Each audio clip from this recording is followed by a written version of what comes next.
ilmu, ya, baik kaitannya dengan ibadah kita kepada Allah, ya, termasuk adalah bagaimana kita berinteraksi dengan sesama manusia. Semuanya harus didasari dengan ilmu, ya. Dan ketika kita berbicara ilmu, maka ya, yang terpenting dari semua ilmu itu adalah ilmu terkait dengan agama kita ini. Maka para jamaah sekalian, tidak henti-hentinya kita selalu ya, memotivasi diri-diri kita untuk selalu menambah kapasitas ilmu kita.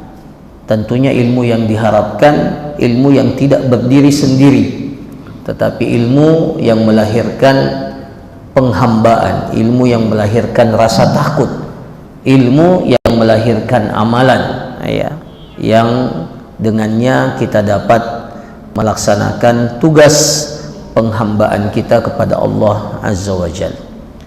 Para jamaah sekalian, malam hari ini kembali kita duduk dalam majelis ini dan melanjutkan kajian kita, pembahasan kitab Al-Fiqhul Muyassar, di mana pada pertemuan yang lalu kita telah selesai dari pembahasan tentang as-sadaq, yaitu terkait dengan mahar. Ya, kita sudah jelaskan pada pertemuan yang lalu, ya, bagaimana syarat-syarat mahar itu dan panduan kepada kita, ya, bagaimana mahar yang terbaik, ya, mahar yang terbaik, dan bagaimana Rasulullah Sallallahu Alaihi Wasallam memberikan mahar kepada istri-istri beliau dan menetapkan mahar untuk putri-putri beliau. Dan sebaik-baik contoh adalah apa yang dicontohkan atau apa yang dilakukan oleh Nabi kita Nabi Muhammad Sallallahu Alaihi Wasallam. Malam hari ini kita masuk pada pembahasan yang berikutnya, yaitu al-huququz zaujiyah. Ya. Apa itu al-huququz zaujiyah? Yaitu hak-hak pasangan suami istri. Jadi para jamaah sekalian, kita berbicara apa yang menjadi konsekuensi dari akad itu. Jadi kalau sudah terjadi akad nikah, maka ada konsekuensinya. Ya, konsekuensi yang pertama sudah kita jelaskan, yaitu kewajiban seorang laki-laki, suami, menyerahkan, membayarkan mahar kepada istrinya. Nah, itu sudah kita jelaskan. Nah, konsekuensi yang kedua dari akad itu adalah bahwa masing-masing memiliki hak yang harus ditunaikan. Ya, masing-masing pasangan yang telah resmi diikat oleh ikatan pernikahan itu memiliki kewajiban yang menjadi hak pasangan masing-masing.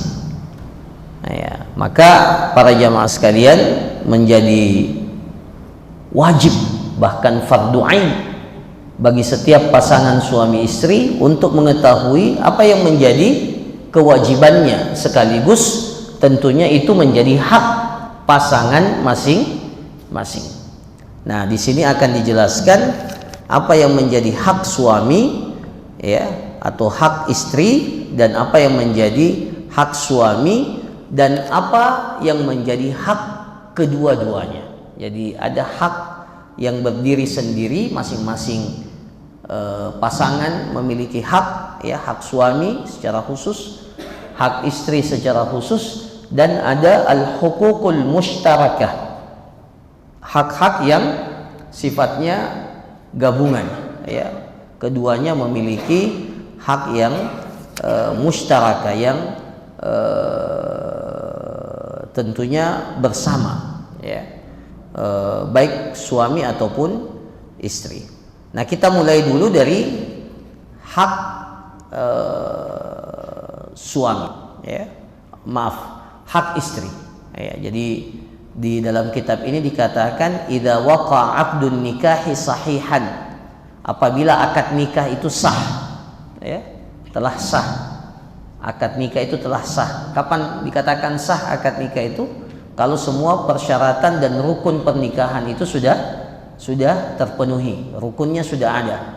Ya, ada calon mempelai, laki-laki, perempuan, ada wali dari wanita itu, kemudian ada ijab kabul. Ya, terjadi ijab kabul. Maka akad nikah itu dikatakan sah. Ya, maaf, harus disertai dengan minimal dua saksi, maka dikatakan sah. Harus enggak saksi itu harus bilang sah? Ya, biasa sah, harus enggak bilang kata-kata itu? Ya, enggak mesti. Ya, cuma kita ini ya sah. Ya, maksudnya sah itu dalam pandangan syariat kalau semua rukun yang diminta dalam akad nikah itu dikatakan sah. Sama kalau kita katakan sholatnya sah, puasanya sah, tidak mesti harus kita katakan sah sholatnya. Yang penting rukunnya dan kewajiban-kewajiban yang harus terpenuhi itu ya ada, maka dikatakan sah. Nah, ketika dikatakan sah, maka tarattaba alaihi katsirun minal huquq bainaz zaujain, maka konsekuensinya itu ada hak yang harus ditunaikan, ya. Jadi para jamaah sekalian, ini hidup atau diciptakan oleh Allah sebagai manusia itu memiliki apa? Memiliki konsekuensi. Konsekuensinya kita itu bahwa kita memiliki beban-beban yang terkait interaksi kita dengan manusia, dan memang kita ini oleh Allah seperti itu, ya. Makanya kalau ada orang yang tidak mau berinteraksi dengan sesama manusia, itu pada hakikatnya dia keluar dari asal penciptaannya sebagai seorang makhluk yang dikatakan madaniyun bittaba'. Madaniyun bittaba' itu artinya makhluk sosial yang memang harus berinteraksi. Interaksi itu melahirkan konsekuensi. Ya, makanya Rasulullah sallallahu alaihi wasallam itu mengatakan al-mu'minul ladzi yukhalitun nas, seorang mukmin yang yukhalit. Apa itu yukhalit? Berbaur. Ya. Jadi hukum asalnya mukmin itu berbaur, mukmin itu berinteraksi, mukmin itu melebur, ya, tidak eksklusif, ya, tidak hidup dengan dirinya sendiri. Dia itu diperintahkan berbaur. Al-mu'minul ladzi yukhalitun nas wa yasbir ala adahum, seorang mukmin yang berbaur, berinteraksi dengan manusia dan sabar, wa yasbir ala adahum, atas ketidaknyamanan interaksi itu. Jadi pasti interaksi itu melahirkan apa? Ketidaknyamanan, ya. Ketidaknyamanan pasti ada konsekuensinya, ya, ada konsekuensinya, ya. Maka kata Rasulullah itu lebih baik, ya, al-mu'minul ladzi yukhalitun nas wa yasbir ala adahum, itu lebih baik khairun minal mu'minil ladzi la yukhalitun nas wa la yasbir ala adahum. Itu lebih baik dari seorang mukmin yang tidak mau berbaur, ya, bergaul dengan sesama manusia dan tidak mau sabar atas ketidaknyamanan dalam interaksi itu. Jadi hukum asalnya ini lebih spesifik lagi, namanya hubungan suami istri. Jadi hukum asalnya kalau kita berinteraksi dengan manusia pasti akan menimbulkan apa? Ketidaknyamanan. Ada gesekan-gesekan yang hadir dalam interaksi kita, dan itulah seninya berinteraksi. Tidak semua itu manusia sama, ya. Tidak semua manusia itu sama. Nah, termasuk diantaranya adalah hubungan suami istri, melahirkan konsekuensi. Ada hak yang harus kita tunaikan. Nah, apa saja yang menjadi hukukuz zaujah, hak istri? Nah, di sini disebutkan ada 5, ya. Ya, ini secara umum. Ya, di sini dikatakan lizaujati ala zaujiha hukukun maliyah. Jadi ada hak yang berupa harta, ya, hukukun maliyah, hak berupa harta, ya, yang menjadi hak istri setelah terjadinya akad nikah, ya. Kemudian ada juga, ya, kasadaqi wan nafaqah, ya, nanti kita jelaskan seperti mahar dan nafkah, itu hukukun maliyah, hak berupa harta. Wa hukukun ma'nawiyah, jadi ada hak yang ma'nawiyah, ya, tidak dalam bentuk materi, tapi dalam bentuk apa? Non materi. Hukukun ma'nawiyah seperti apa? Hukukun ma'nawiyah gair maliyah, ya, tidak berupa harta, seperti kal adil, ya, adil, ya, adil, kewajiban suami untuk memberikan keadilan, ya, kepada istrinya. Nah, sebentar kita jelaskan apa yang dimaksud al adil ini. Wa ihsanul isyrah, hubungan yang harmonis, ya, ihsanul isyrah. Wa tibil muamalah, muamalah yang baik, ya. Nah, kemudian dijelaskan di sini, disebutkan secara mendetail, ya. Jadi ada beberapa hak yang dalam kitab ini. Yang pertama apa itu? Al-mahar, hak berupa harta yang bernama atau yang diistilahkan dengan mahar. Ini sudah kita jelaskan, ya, pada beberapa pertemuan, 2 atau 3 pertemuan yang lalu. Mahar wa huwa haqqun lizaujati ala zaujiha, ini hak istri yang wajib ditunaikan oleh suami, ya, berdasarkan firman Allah Subhanahu wa taala, wa atun nisaa saduqatihinna nihlah, berikanlah kepada wanita-wanita itu pemberian nihlah, ya, ya.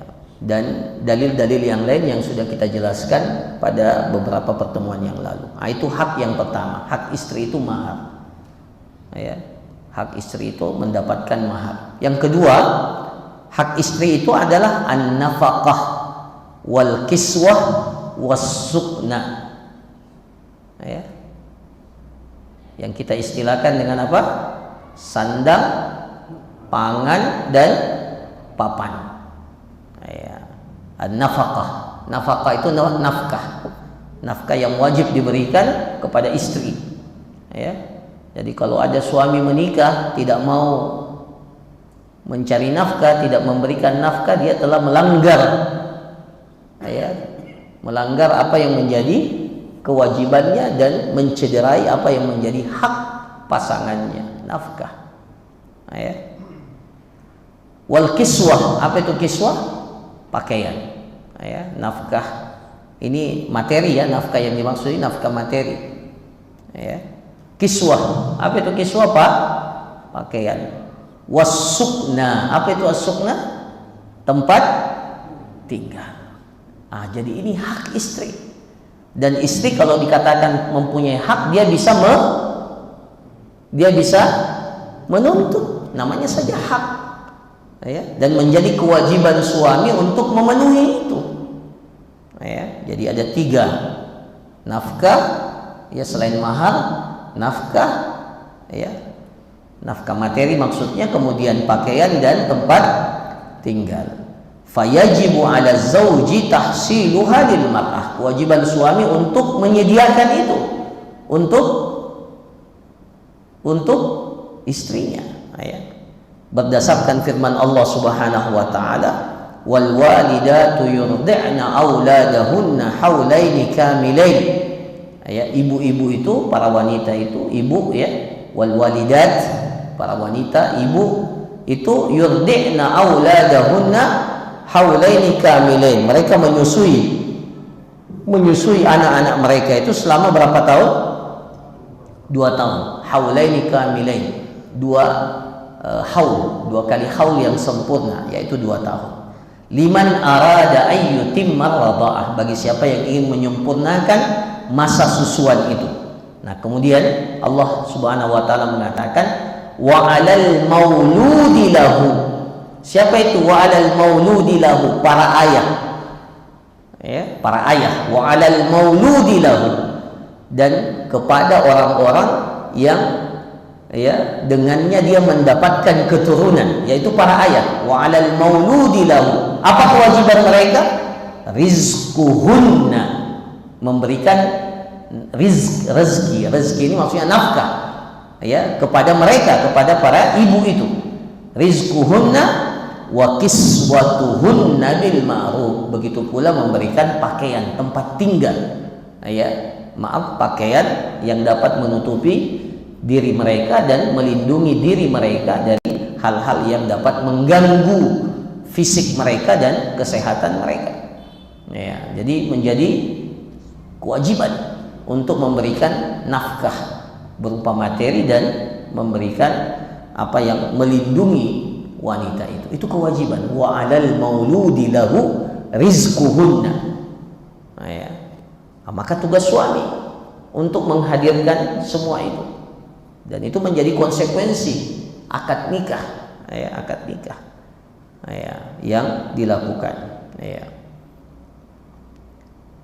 Begitu pula firman Allah Subhanahu wa taala di qaulihi ta'ala, ar-rijalu qawwamuna 'alan nisa bima faddalallahu ba'dahum 'ala ba'din wa bima anfaqu min amwalihim. Kenapa laki-laki itu diberikan kedudukan ar-rijalu qawwam ya, qawwamuna, laki-laki itu qawwam. Apa itu qawwam? Menjadi pimpinan yang memberikan pengayoman. Ar-rijalu qawwamuna 'alan nisa, untuk para wanita. Bima faddalallahu ba'dahum 'ala ba'din, dengan sebab keutamaan yang Allah berikan kepada sebagian mereka di atas sebagian yang lain. Laki-laki punya kelebihan ya, sebagaimana wanita juga punya kelebihan. Ada kelebihan masing-masing, tapi dari sisi qawwamah, apa itu qawwamah? Kepemimpinan ya, pengayoman, perlindungan, itu memang kelebihan yang Allah berikan kepada laki-laki ya. Para jamaah sekalian, saya mau tanya, meskipun orang mengenal emansipasi wanita, persamaan hak ya, sekarang yang banyak didengung-dengungkan feminisme, tapi manusia itu memang secara fitrah tidak bisa melepaskan bahwa kepemimpinan itu milik laki-laki. Coba sekarang ini presiden yang paling banyak, bahkan di negara yang tidak menganut atau penduduknya non muslim, lebih banyak laki-laki atau perempuan? Hah? Lebih banyak perempuan. Meskipun mereka mendengung-dengungkan ya emansipasi wanita, tapi Allah sudah menciptakan itu, bahwa laki-laki itu qawwam. Perusahaan-perusahaan besar hebat, pimpinannya lebih banyak laki-laki atau perempuan? Ayo, ya silahkan nanti dibuat survei.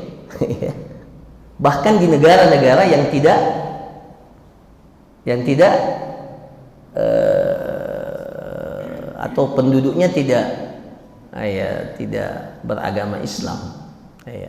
Memang Allah sudah ciptakan seperti itu, qawwamuna 'alan nisa. Tidak bisa dipungkiri ayat Allah ini, sehebat apapun perempuan itu ya, tapi tidak bisa dari sisi ini ya, dari sisi ini ar-rijalu qawwamuna 'alan nisa. Tapi di sisi yang lain tentunya wanita punya kelebihan yang bahkan tidak dimiliki oleh laki-laki ya. Ya. Jadi kewajiban laki-laki itu karena diberikan hak qawamah ya oleh syariat ya.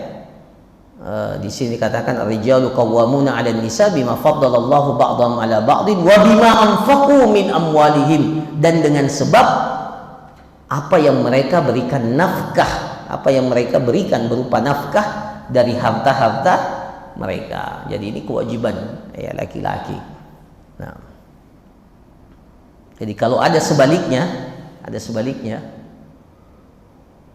perempuan, istri yang memberikan nafkah kepada suaminya, berarti apa ini?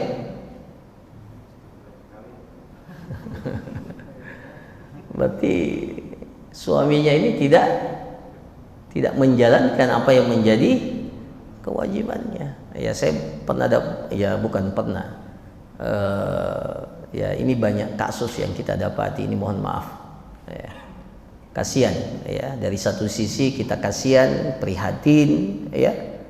Tapi di sisi yang lain kita tidak bisa pungkiri ini kelalaian dari seorang suami, kewajiban yang dilalaikan. Ya, itu sebagian para TKW kita, tenaga kerja wanita ya, yang terpaksa harus kerja ke luar negeri. Itu sebagiannya saya tahu itu suaminya jaga anak di rumah, istrinya yang harus ke luar negeri. Kasihan betul, kasihan betul. Ya mungkin juga jangan jauh-jauh ke luar negeri, di ini aja mungkin ada. Ini kalau suaminya tidak bekerja, ya, tidak bekerja, ya, di rumah, ya. Bahkan ada beberapa kasus istrinya sudah capek-capek cari nafkah di luar negeri, suaminya dapat nafkah, kawin lagi sama. Ya, itu kan Allahu musta'an. Ya, luar biasa ya. Ini mengingatkan kepada para suami, Anda bertanggung jawab. Akad nikah itu punya konsekuensi. Anda bertanggung jawab. Berdosa para suami yang tidak menunaikan dan berusaha untuk mencari nafkah untuk istrinya. Kalau ternyata dia sudah berusaha tidak dapat, itu persoalan lain. Nah, disitulah fungsi zakat ya. Tapi bekerja dulu ya, jangan otomatis langsung minta zakat. Ya, tidak begitu. Syariat kita tidak serta-merta berusaha. Nanti kalau sudah tidak mampu, hasilnya tidak maksimal, barulah ya peruntukan zakat itu diberikan kepada orang-orang yang seperti ini. Tapi kewajiban mencari nafkah itu kewajiban mutlak yang tidak bisa ditawar-tawar, selama tentunya suami itu memiliki kemampuan untuk itu. Nah, kemudian hadis Hakim ibn Muawiyah al-Kushairi an abihi radhiyallahu an qala qultu ya Rasulullah ma haqquz zaujah, apa hak istri? Jadi ditanyakan langsung kepada Rasulullah sallallahu alaihi wasallam, ma haqquz zaujah, apa hak istri itu ya Rasulullah? Maka Rasulullah sallallahu alaihi wasallam faqal an tut'imaha idza ta'imta, engkau wajib memberikan kepadanya makan ketika engkau makan. Wa an taksuha idza tasaita, wajib bagimu untuk memberikannya pakaian ketika engkau berpakaian.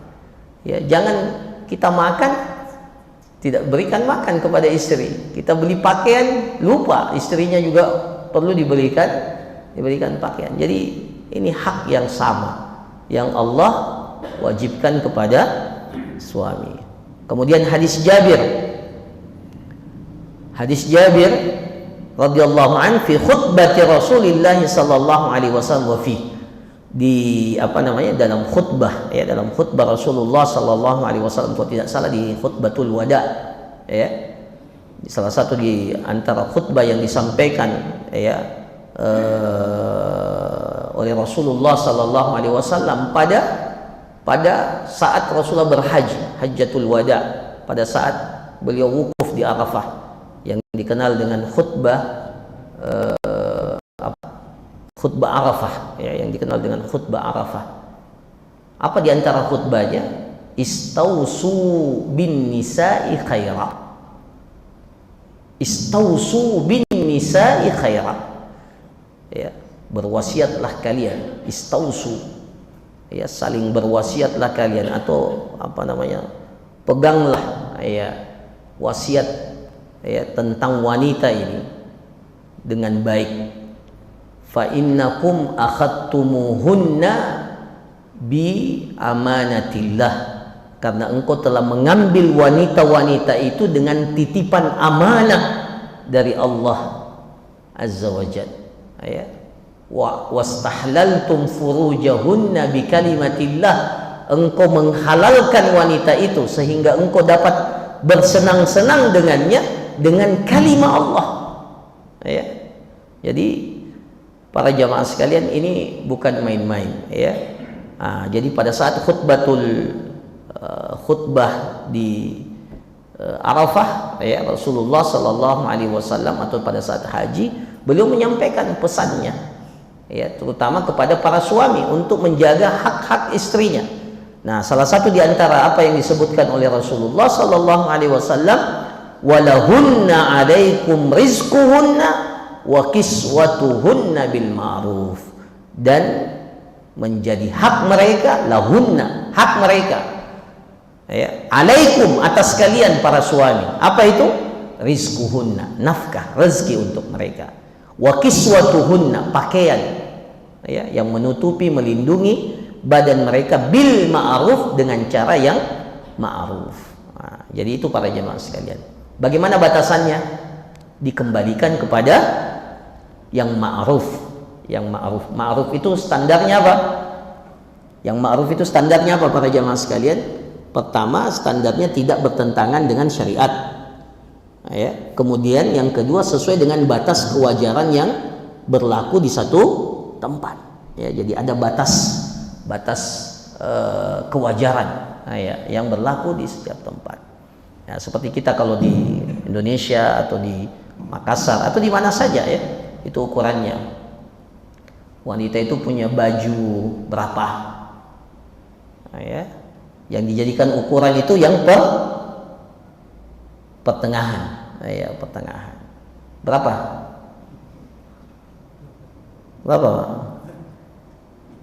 Berapa pasang, berapa apa kalau baju helai, berapa helai baju untuk wanita yang ma'ruf di kita?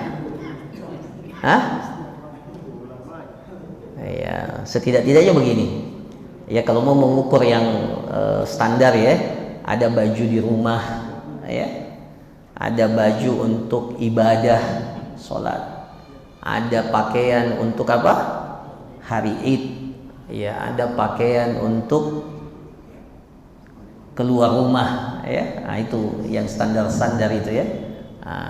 Itu minimal seperti itu. Sama juga dengan kita ya, karena tidak mungkin itu Tommy dipakai masak, itu Tommy dipakai jalan-jalan, kan tidak mungkin. Itu Tommy dipakai sholat, kan tidak mungkin ya. Jadi standarnya itu bil ma'ruf, itu kembali kepada urf, kepada kebiasaan yang berlaku sesuai dengan standar yang umum ya, tidak berlebih-lebihan ya, tidak berlebih-lebihan, dan tidak juga ya terlalu sempit ya. Makanya masya Allah syariat kita ini bil ma'ruf ya, bil ma'ruf, selama tidak melanggar batasan syariat ya.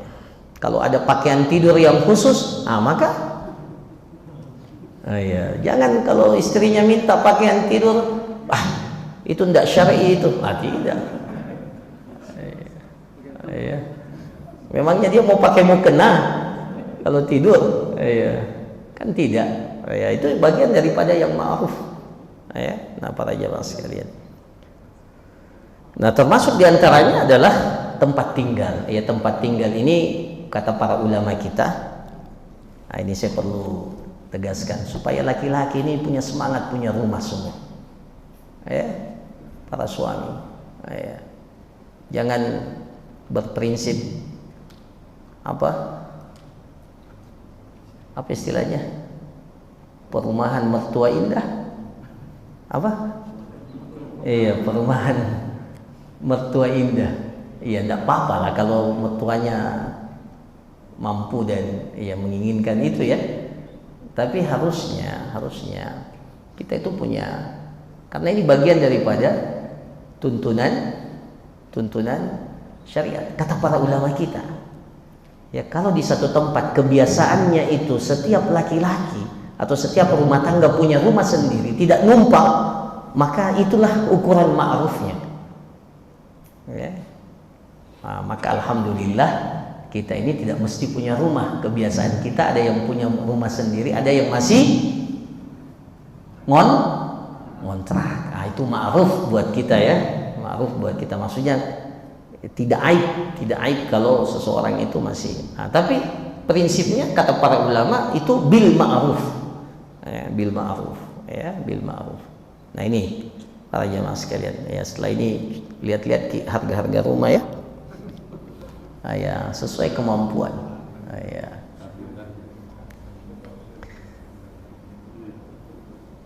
Ya. Kemudian yang ketiga para jamaah sekalian, apa kewajiban suami? I'faf az-zawja bil jima'. I'fafuz zawja bil jima', memberikan i'faf. Apa itu i'faf? Rasa iffah. Apa itu rasa iffah? Apa rasa iffah? Pemenuhan hak, ya, pemenuhan hak istri dari sisi hubungan jima, hubungan badan, ya. Jadi perlu diingat bahwa istri juga memiliki kebutuhan jima, seksual, kebutuhan biologis, ya. Ya. Jadi i'fafuz zawja bil jima', bahkan dikatakan i'faf itu dipenuhi, ya, dipenuhi kebutuhannya akan hubungan badan, lihaqqiha wa maslahatiha fid nikah, karena ini merupakan hak, ya. Jadi ada nafkah lahir, ada nafkah batin, ya, nafkah batin. Pernah dengar kisahnya Umar bin Khattab, ya, Umar bin Khattab qotiyasa dalam tafsir Ibnu Katsir, saya pernah baca ya dalam tafsir Ibnu Katsir. Saya lupa ketika menjelaskan ayat apa itu. Jadi diceritakan Umar bin Khattab itu, ya, sebagaimana kebiasaan beliau radhiyallahu an, itu selalu apa? Melakukan apa?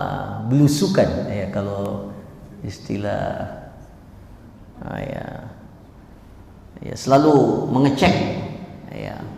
Suatu malam beliau dengarkan rintihan seorang wanita. Ya Allah, saya lupa ketika tafsir ayat apa itu. Intinya wanita itu apa? Wanita itu mengungkapkan kerinduannya akan suaminya yang diutus oleh Umar pergi berperang. Ya. Dia mengungkapkan kerinduannya. Ya. Nah, para jamaah sekalian, setelah itu, ya, kalau tidak salah kisahnya, ya, Umar datang ke istrinya dan bertanya ke istrinya, wahai istriku, ya, kira-kira berapa lama seorang wanita itu bisa menahan diri, ya, sampai kapan batas sabarnya itu? Nah, maka istrinya mengatakan 4 bulan. Maka sejak itu Umar bin Khattab menetapkan setiap 4 bulan itu pasukan di rolling, dan itu sesuai dengan ya, nanti kita bicara tentang zihar, ya. Zihar, apa itu zihar?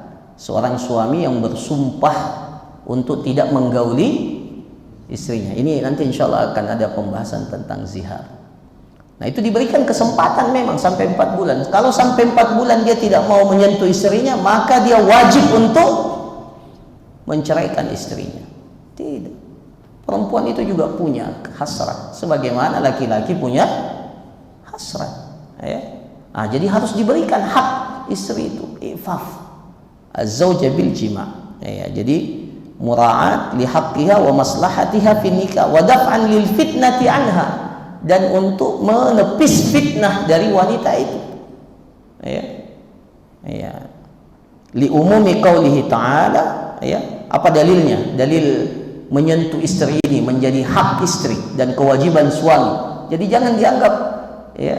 Jadi kalau antum menyentuh pasangan antum ini bagian daripada kita menunaikan apa yang menjadi hak istri dan kewajiban dapat pahala enggak? Dapat pahala? Masya Allah, dapat pahala. Wa fi bud'i ahadikum sadaqah, pada pada budai itu kemaluan kalian itu ada sedekah.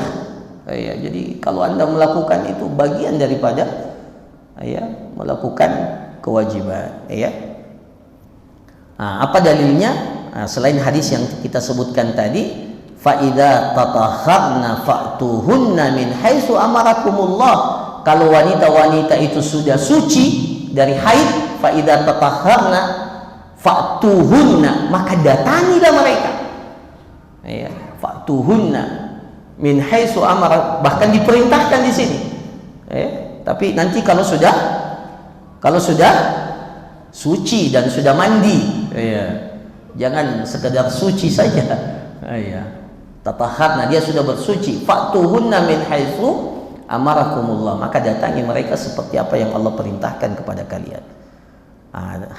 Ayat yang lain, nisaukum harsul lakum fa'tu harthakum anna syi'tum. Wanita-wanita kalian itu ibarat harsun lakum. Apa itu harsun? Ladang, sawah untuk kalian. Itu ladang kalau tidak dicampur-campur subur nggak? Ya, tidak disentuh itu ladang, tidak pernah digarap. Ya, bagaimana mau bagus? Ya, harsun lakum, masya Allah, bahasa Al-Quran, kalamullah itu indah sekali ya. Harsun lakum, fa'tu hattakum anna syi'tum. Ya, maka datangilah ladang-ladang kalian itu, ya, seperti apa yang kalian inginkan. Nah, dan di antara dalilnya tadi hadis ya, wa fi bud'i ahadikum sadaqah. Ya, ayatir rajulu ahlahu, ya Rasulullah, seseorang mendatangi istrinya, dia dapat pahala ya Rasulullah. Ya, masya Allah, dapat pahala. Rasulullah SAW mengatakan iya. Ya, bagaimana kalau sekiranya dia meletakkan kemaluannya itu, kata Rasulullah, di tempat yang haram, dapat dosa enggak? Ya, kalau seseorang laki-laki meletakkan kemaluannya di tempat yang haram, dapat dosa atau enggak? Dapat dosa. Maka kata Rasul, seperti itu pula lah kalau dia meletakkan kemaluan itu di tempat yang dihalalkan oleh Allah, dia dapat pahala. Iya, insyaallah. Nah, sekarang pertanyaannya, ukurannya berapa kali? Masya Allah. Masya Allah. Nah, ya. Nah, ini pembuktiannya ya masing-masing. Ya, tidak boleh saling mengecek. Ya, ini menjadi bagian privasi masing-masing ya, dan tidak boleh diceritakan. Ya, masing-masing ya. Yang jelas ya. Tapi kalau dia mau berkali-kali, boleh enggak? Boleh enggak? Masya Allah. Ya. Mudah-mudahan yang di hadapan saya ini sudah menikah semua ya. Ya. Ya. Walladzina hum li furujihim hafizun. Di antara tanda-tanda orang yang beriman itu selalu menjaga kemaluan mereka. Walladzina hum li furujihim hafizun, menjaga kemaluan, kehormatan kemaluan mereka, kecuali illa ala azwajihim, kecuali ketika kemaluan itu dia tempatkan kepada istri-istri mereka, au ma malakat aymanuhum, atau budak-budak wanita yang mereka miliki, fa innahum ghairu malumin, sesungguhnya mereka tidak tercelah. Masya Allah. Jadi ya silahkan, itu tidak ada ya. Yang penting ketika ada datang kewajiban untuk beribadah kepada Allah, ya suami harus tahu diri. Ya. Nah, tapi yang penting itu i'faf. Apa itu i'faf? Memberikan kepuasan, ya, di mana pemenuhan hasrat ya dari sisi hubungan biologis itu harus terpenuhi. Nah, kemudian yang keempat, husnu muasyaratiha wa muamalatiha bil ma'ruf, mempergauli wanita itu dengan cara yang terbaik. Husnu muamalatiha, muasyaratiha wa muamalatiha bil ma'ruf. Apa dalilnya? Muasyarah bil ma'ruf ya, memperbaiki, melakukan hubungan suami istri dengan cara yang ma'ruf, interaksi yang baik, interaksi yang harmonis, hubungan yang harmonis, membangun harmonisasi hubungan suami istri. Apa dalilnya? Wa'ashiruhunna bil ma'ruf. Para jamaah sekalian, ya, saya pernah mendengarkan satu ceramah. Dikatakan wa'ashiruhunna bil ma'ruf. Orang Arab itu kalau menunjukkan, dalam bahasa Arab, bukan orang Arab, dalam bahasa Arab kesempurnaan itu selalu ditunjukkan dengan angka 10, asyarah, ya, tilka asyaratun kamilah, kesempurnaan itu pada 10, ya, tilka asyaratun kamilah, itulah 10 yang sempurna, ya. Nah, itu terkait dengan ayat haji ya, yang tidak bisa menyembelih ya, yang ambil haji tamattu atau haji kiran tidak bisa menyembelih kambing atau unta atau sapi, maka diperintahkan baginya untuk mengganti itu dengan puasa 3 hari, dan 3 hari di saat haji dan 7 hari di saat sudah kembali. Wasaba'atin idza raja'tum. Kemudian Allah katakan tilka asyaratun kamilah. Itu 10 yang, jadi 10 itu sempurna dalam bahasa Arab. Maka perintah Allah wa'ashiruhunna bil ma'ruf, pergaulilah istri-istri kalian dengan cara yang ma'ruf, itu harusnya dapat 10. Ya, jangan dapat 5, jangan dapat 6, jangan dapat 7, ya, apalagi dapat 4, dapat 3. Itu bukan wa'ashiruhunna. Ashiruhunna asyarah. Ya, asyarah. Harus maksimal. Wa'ashiruhunna bil ma'ruf. Ya. Jadi harus ada. Ya, maka para ikhwah sekalian, ini mumpung saya bicara di hadapan para suami, termasuk saya. Ya. Jadi ilmu tentang parenting itu, menjadi pasangan suami istri yang baik, apalagi buat anak-anak, itu wajib untuk kita pelajari. Karena ini perintah syariat. Wa'ashiruhunna, harus dapat 10. Ya. 9,5 pun tidak cukup. Wa'ashiruhunna bil ma'ruf. Ya. Jadi harus kita menyempurnakan diri kita untuk membangun hubungan yang harmonis dengan pasangan kita. Wa'ashiruhunna bil ma'ruf. Ya. Apa penjelasannya di sini? Dikatakan fayakunu hasanal khuluq ma'a zaujatihi rafiqan biha, memiliki akhlak yang baik, lembut kepada pasangannya, sabiran ala ma yasduru minha, bersabar dengan apa yang nampak dari wanita itu. Ya. Ada wanita yang sempurna? Saya tanya para suami, ada wanita yang sempurna, istri yang sempurna? Masya Allah.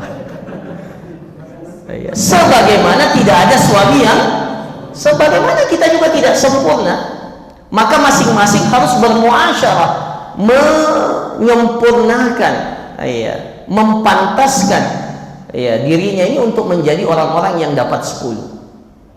Ya. Wa'ashiruhunna, dan salah satu diantaranya sabar, ya, sabiran ala ma yasduru minha muhsinan lizzanni biha, selalu berbaik sangka kepada istri. Masya Allah, saya pernah, tidak apa-apa, saya pernah dengar Syekh Munajjid cerita satu kisah. Ya, saya tidak tahu sudah berapa kali saya ulangi kisah ini. Setiap ketemu ayat ini saya ingat kisah itu.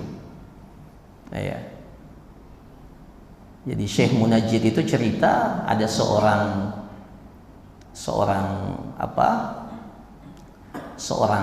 murid datang ke rumah syekhnya.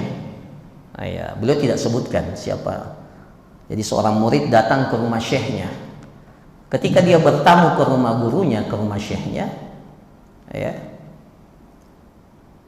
dia dilayani oleh anaknya Syekh itu. Dilayani oleh anaknya.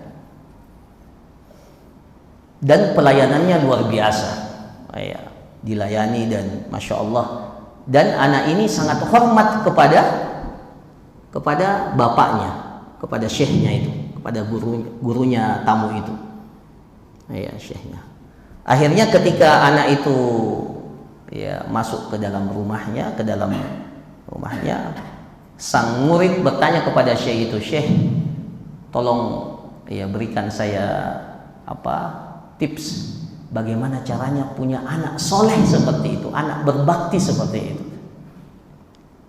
Ya, bagaimana supaya saya punya anak yang berbakti seperti itu?" Dia takjub dengan bakti anak itu kepada bapaknya. Maka para jamaah sekalian, ini kisahnya Syekh Munajjid ya. Syekh Munajjid hafizahullah cerita dalam kaset itu, dalam rekaman itu. Dia katakan, dia tanpa tidak diduga syekhnya mengatakan, ketahuilah saya diberikan oleh Allah karunia nikmat mendapatkan anak yang soleh, yang berbakti seperti ini setelah saya bersabar selama 20 tahun hidup bersama dengan istri saya. Setiap kali saya bertemu dengan istri saya, dia tidak pernah tersenyum kepada saya. 20 tahun.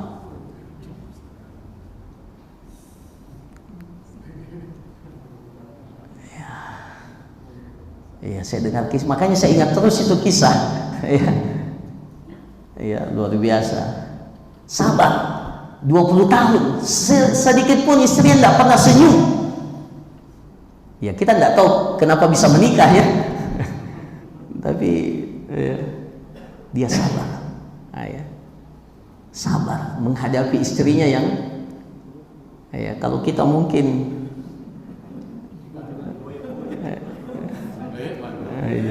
itu sudah.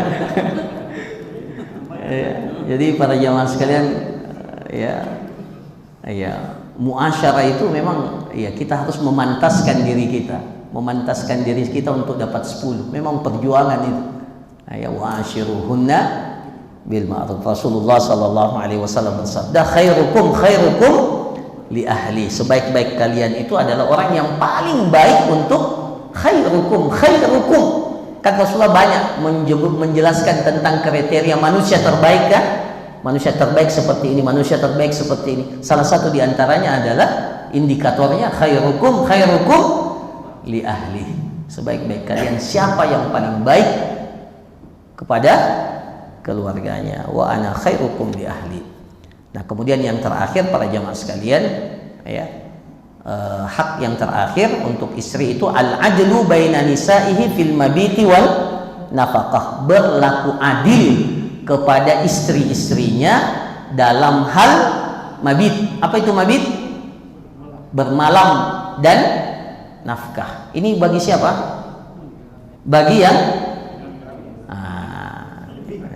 liman kanat lahu aktsar min zaujah. Bagi yang memiliki lebih dari satu istri. Jadi jangan cuma lihat enaknya poligami ya. Ada konsekuensinya. Konsekuensinya itu kewajibannya berlaku adil. Adil dalam hal apa?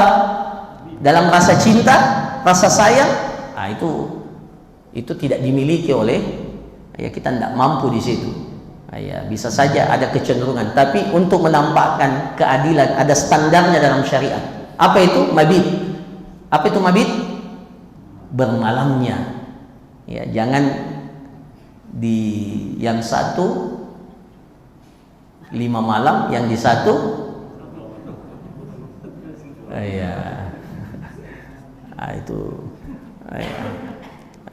harus adil. Fa in khiftum alla ta'dilu, kalau kalian khawatir tidak bisa berlaku adil, maka cukup satu. Jadi satu itu juga sunnah ya. Satu itu juga sunnah bagi yang tidak mampu berlaku adil. Wa an Anas radhiyallahu anhu qala. Coba dengarkan ini. Wa an Anas radhiyallahu anhu qala kana lin nabi sallallahu alaihi wasallam tis'un niswa. Nabi itu punya berapa istri? 9. Tis'un niswa. Rasulullah meninggalkan 9 orang istri. Tis'un niswa. Fa kana idza qassama bainahunna la yantahi ila al-mar'ati al-ula illa fi tis'in. Rasulullah tidak kembali ke istri yang pertama kecuali selesai yang ke-9. Jadi digilir betul. Ya, nanti kembali yang pertama setelah giliran yang ke-9 itu selesai. Ya, jangan cuma pindah yang harus digilir secara adil. Ini para jemaah sekalian konsekuensi dari orang yang melakukan poligami. Saya kira demikian. Nanti poligami ada pembahasan khusus ya. Ini kalau mau dibahas secara ini nanti ada ustadz yang lain kayaknya yang jelaskan.